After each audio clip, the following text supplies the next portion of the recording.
This video is about why Canada just did something that looks small on paper, but matters a lot more than people realize.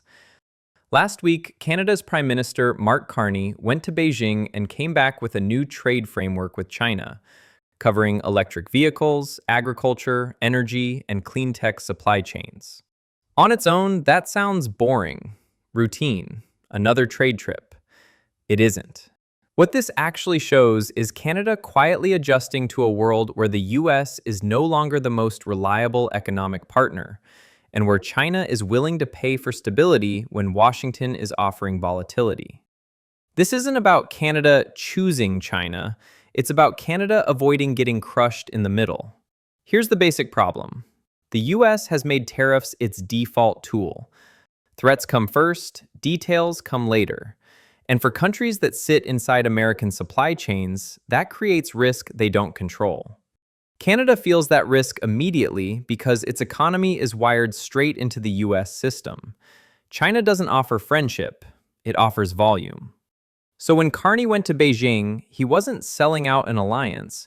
He was locking in access, easing trade barriers on Canadian agriculture, reopening doors for energy and clean tech investment, and signaling that Chinese capital is welcome where American policy has become unpredictable.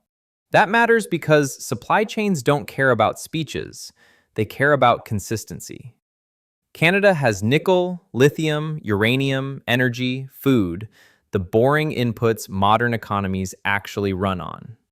Those resources don't sit around waiting for Washington to decide whether tariffs are a negotiating tactic or a permanent condition. They flow toward whoever can absorb them without drama. Chinese battery plants don't care who mine the lithium. They care that it arrives on time, every time, at scale. And when the US starts talking about 100% walls, those materials don't pause. They reroute. That's where the squeeze happens. American firms built their models assuming Canadian inputs were guaranteed. Cheap, close, friendly. Now they're competing for access instead of assuming it. Costs rise. Planning gets harder. And the advantage of proximity disappears when trade policy becomes a coin flip. Agriculture follows the same logic. Energy follows the same logic. Capital doesn't take sides. It avoids risk. Beijing absorbs volume. Ottawa avoids exposure. Washington absorbs disruption. That's the asymmetry nobody likes to admit. This isn't alliances collapsing overnight. It's something slower and more dangerous. Once supply chains start shifting, they attract infrastructure, contracts, and long-term investment. Reversing that isn't about standing firm. It's about paying more to pull systems back that already found a cheaper, calmer path. Canada isn't breaking away, it's hedging.